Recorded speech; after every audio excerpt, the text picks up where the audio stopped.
Hello students, good morning. आज की class में हम पढ़ेंगे हिंदी ग्रामर में वचन।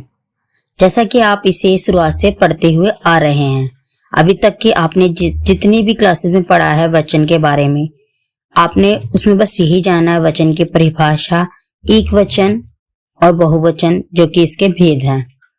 परंतु कई बार ऐसा होता है कि आपको वर्ड दिए जाते हैं और आपको समझ नहीं आता कि आप उनको बहुवचन में कैसे चेंज करें। तो आज आपकी इसी समस्या का समाधान इस वीडियो में होने जा रहा है और इसके बाद आपका वचन का कोई भी कैसा भी क्वेश्चन गलत नहीं होगा। तो चलो शुरुआत करते हैं इस चैप्टर को और जानते हैं वचन के बारे में। पहले हमें वचन का अर्थ ही जानना चाहिए। वचन का अर्थ होता है संख्या के बारे में बताना।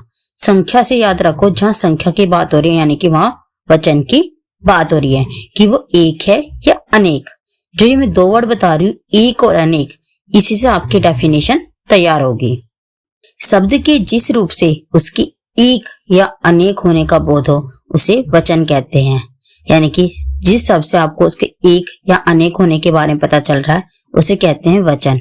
जैसे पुस्तक, पुस्तकें, लड़की, लड़कियां।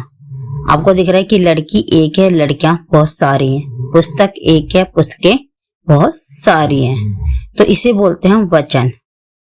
कि वचन के दो भेद हैं, एक वचन और बहुवचन। एक वचन में क्या होगा, एक ही वस्तु या प्राणी का बोध होगा। बहुवचन में एक से अधिक वस्तु या प्राणियों का बोध होगा।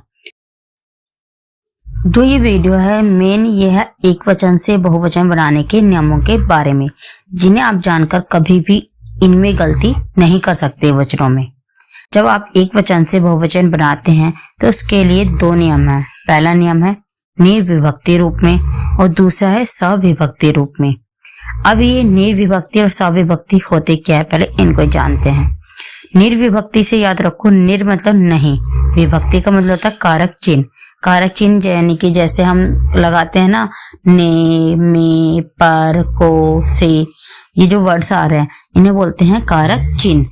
यानी कि जो संज्ञा शब्द कारक चिन्ह के बिना होते हैं उन्हें बोलते हैं हम निर्विभक्ति रूप। और सविभक्ति, स मतलब साथ, विभक्ति यानी कि कारक, यानी कि कारक चिन्ह के साथ। वे संज्ञा शब्द जो कारक चिन्ह के साथ आते हैं उन्हें बोलते हैं सविभक्ति। क्या बोलते हैं? सविभक्ति। अब जो ये सविभक्ति कारक चिन्ह आते हैं ये ज्यादातर वाक्य प्रयोग में आते हैं। जब आप वाक्य बनाते हो तब आप इन कारक चिन्ह का प्रयोग करते हो। जैसे राम ने खाना खाया। अब राम ने खाना खाया ये एक वचन है और ने इसमें क्या है, कारक चिन्ह। तो मैंने आपको पहले बताया कि जो कारक चिन्ह आते हैं वाक्य में आते हैं और ये किस में आते हैं, सविभक्ति में आते हैं। निर्विभक्ति रूप, निर्विभक्ति रूप में आपको कुछ पॉइंट्स दिए जाएंगे, उन पॉइंट्स को याद रखना है और उनमें चेंज कर करके देखना है। आपको अपनी बुक्स में बहुत सारे एग्जाम्पल होंगे, उनको करके देखना, तो आप ये सारे क्वेश्चन खुद ही सॉल्व कर लेंगे। पहला आता है अकारांत पुल्लिंग संज्ञा में क्या होता है। अकारांत, अकारांत में क्या आता है, वो शब्द जिनमें पीछे आ की मात्रा आती है। किसकी मात्रा आती है? आ की। और इसमें जो शब्द होंगे वो भी होंगे पुल्लिंग शब्द। कौन से शब्द? पुल्लिंग। जैसे मैंने आपको बताया था पुल्लिंग स्त्रीलिंग को जानने के लिए क्या करना है आपको, पुल्लिंग जानने के लिए मेरा लगा दो, स्त्रीलिंग जानने के लिए मेरी लगा दो। अगर मेरा लगा के आपको वो शब्द सही लग रहा है तो पुल्लिंग है, अगर मेरी लगा के सही लग रहा है तो वो स्त्रीलिंग है। ठीक है, तो आप पहले पुल्लिंग शब्द छांटोगे और पुल्लिंग शब्द में भी क्या होना चाहिए, जिसके पीछे आ की मात्रा है। तो अगर आप उसको बहुवचन बनाओगे तब क्या करोगे, आ की मात्रा को हटाकर आप उसकी जगह लगाओगे ए की मात्रा। किसकी मात्रा? ए की, वो भी छोटी ए की मात्रा।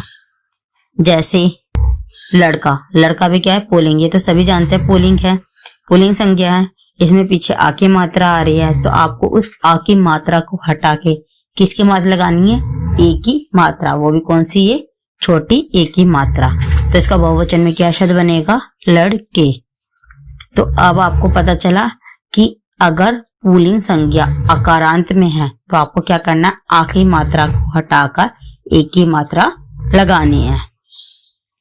इसी तरीके से इसका रूल नंबर 2 आता है कि अकारांत, इकारांत, ईकारांत, उकारांत, उकारांत, ऋकारांत, यानी कि जो पुल्लिंग संज्ञाएं हैं ये एक वचन और बहुवचन में हमेशा एक जैसी रहती है।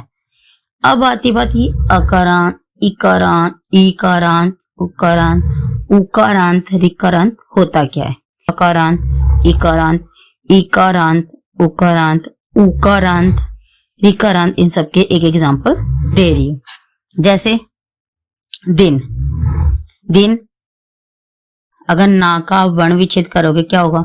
ना प्लस आ, पीछे दिख रहा है ना आ आया, यानी कि जो ये दिन का है बहुवचन में दिन ही रहेगा।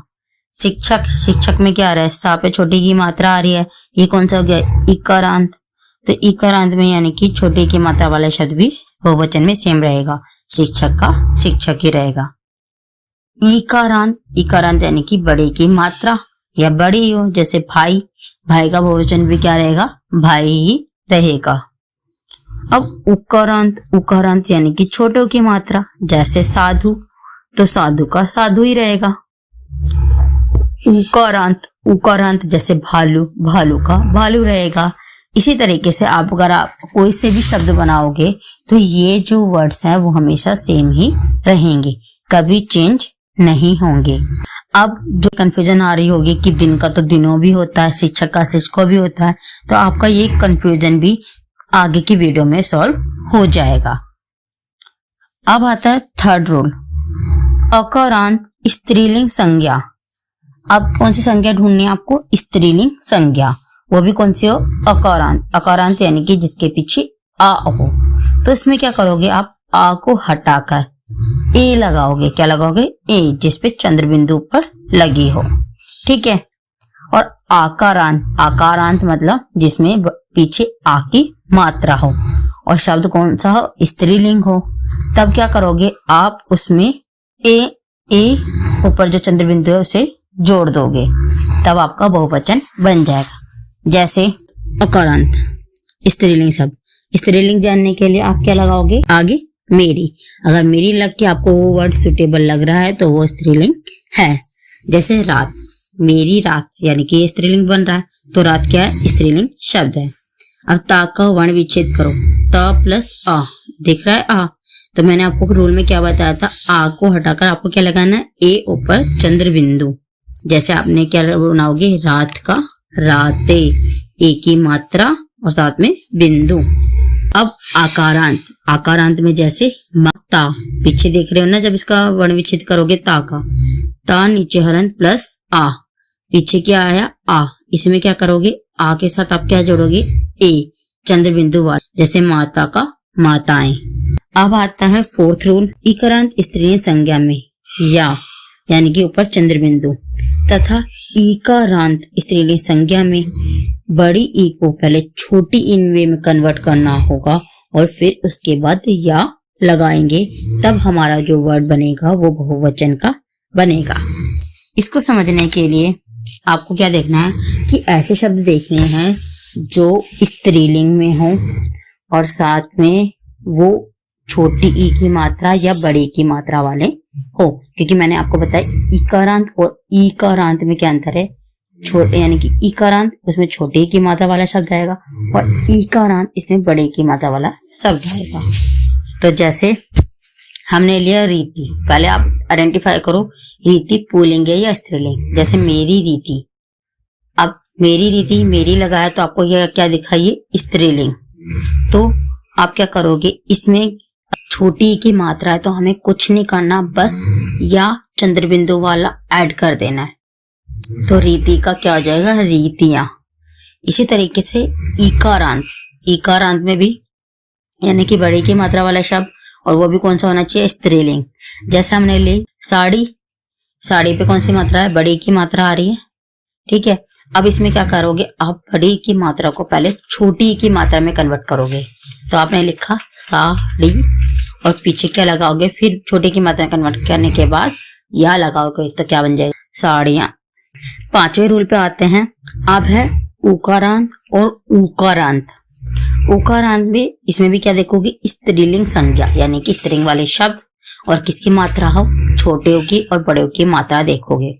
अगर आपको छोटे की मात्रा दिख रही है वर्ड में, तो आप क्या करोगे? सिंपल उसमें ए लगा दोगे, ए लगा दोगे, ए और ऊपर चंद्र बिंदु, ठीक है। यानी कि स्त्रीलिंग शब्द में यदि तुम्हें बड़े उ की मात्रा दिख रही है तो आप क्या करोगे, पहले बड़े उ की मात्रा को छोटे उ की मात्रा में कन्वर्ट करोगे और उसके बाद ए लगाकर बिंदु वाला यानी कि चंद्र बिंदु वाला उसे ऐड करोगे। देखो समझ के, जैसे उकारांत यानी कि हम पहले रहे छोटे उ की मात्रा वाला शब्द, जैसे मैंने लिया वस्तु। वस्तु, इसमें हमें कुछ नहीं करना, वस्तु लिख के सिंपल सा ए चंद्र बिंदु वाला वो जोड़ दो तो क्या बन जाएगा, वस्तुएं।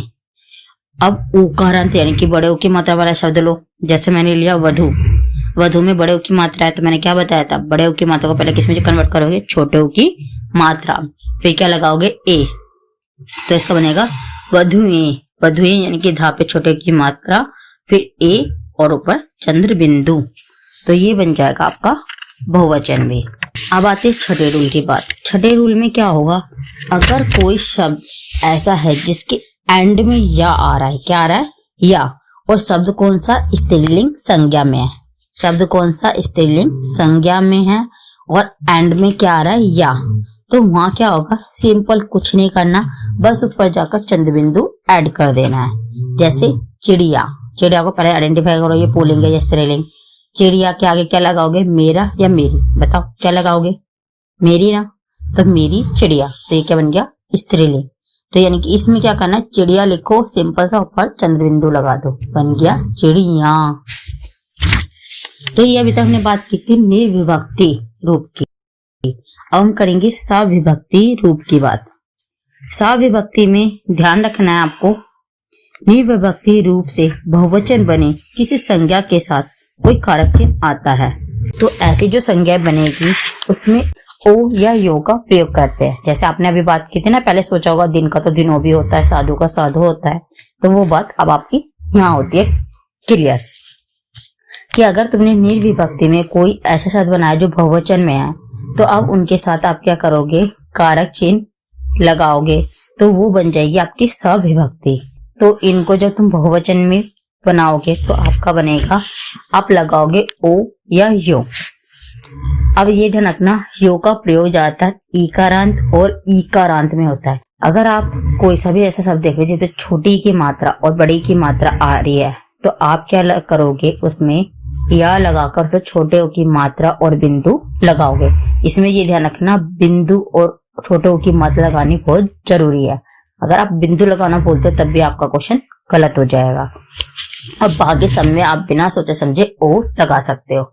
जैसे अगर आपका संज्ञा में एक वचन था घोड़ा और निर्विभक्ति में आपको दिख रहा है ना ये घोड़ा है, पीछे क्या आ रहा है, आकारांत। आकारांत में मैंने क्या बताया था, घोड़ा क्या है, पहले बताओ, ये पुल्लिंग है स्त्रीलिंग है, बताओ कैसे चेक करोगे, मेरा मेरी लगा के, तो मेरा मेरी लगाओ, मेरा घोड़ा या मेरी घोड़ा, क्या बनेगा, मेरा घोड़ा, तो घोड़ा क्या हुआ, पुल्लिंग। तो इसमें क्या याद रखना है कि पीछे आकारांत आ रहा है तो किस क्या लगेगी, एक ही मात्रा, तो घोड़ा का क्या बन जाएगा, घोड़े। और जब तुम इसको सविभक्ति में चेंज करोगे तो आप लिखोगे घोड़ों से, और उसके बाद कोई भी सेंटेंस लगा दो, यानी कि इनके साथ कारक चिन्ह आ जाएंगे। जब भी आप ये घोड़ो, तोड़ो या इस तरीके से कोई सा भी शब्द लिखता है, कारो, तो इनके साथ कोई ना कोई विभक्ति चिन्ह लगाओगे। से लगा सकते हो, में लगा सकते हो, पर लगा सकते हो, नहीं लगा सकते, कुछ भी लगा सकते हो, वो भी कारक चिन्ह में, उसके अलावा कुछ और नहीं। इतनी बात समझ आ गई कि ओ और यो का प्रयोग कहाँ होता है, वाक्य में होता है जब संज्ञा शब्द के साथ विभक्ति होती है। अब जो अकारांत पुल्लिंग संज्ञा एक वचन होती है, यदि उनके साथ कोई कारक चिन्ह आता है तो ऐसी संज्ञाओं की एक वचन के साथ आ के स्थान पर ए का प्रयोग करते हैं। इस रूल को समझने के लिए आप एग्जाम्पल देखो, जैसे लड़का ने रोटी खाई। कभी आपने ये सेंटेंस सुना है, लड़का ने रोटी खाई, क्या होता है, लड़के ने रोटी खाई। आपने क्या करा, यहाँ आ की मात्रा हटा के क्या बना दिया, ए की मात्रा। यहाँ लड़के वैसे से पुल्लिंग है पर वो बात किसकी कर रहे हैं, केवल एक लड़की की, कि लड़के ने रोटी खाई। यहाँ आ की मात्रा किसमें चेंज हुई, ए में। घोड़ा ने रस्सी तोड़ दी, घोड़ा ने रस्सी तोड़ दी, क्या ये सही है, नहीं, तो सही क्या होगा, घोड़े ने रस्सी तोड़ दी। आके मात्रा हटाकर आपने किसकी मात्रा लगाई, ए की। तो ये जो पूरे रूल्स मैंने आपको बताए हैं, यदि आप इन रूल्स को अच्छे से समझते हो और इनकी प्रैक्टिस करते हो तो मुझे नहीं लगता कि आपका कोई भी क्वेश्चन गलत होगा। तो हमारी इस वीडियो में इतना ही था। आशा है आपको ये पूरा टॉपिक वचन का अच्छे समझ आया होगा। अगर आपको ये पूरा टॉपिक अच्छे समझ आया हो तो प्लीज मेरी वीडियो को लाइक करें और शेयर करें और मेरे चैनल को सब्सक्राइब करना ना भूलें। तो अब मिलेंगे नेक्स्ट वीडियो में नेक्स्ट चैप्टर के साथ। Thanks for watching.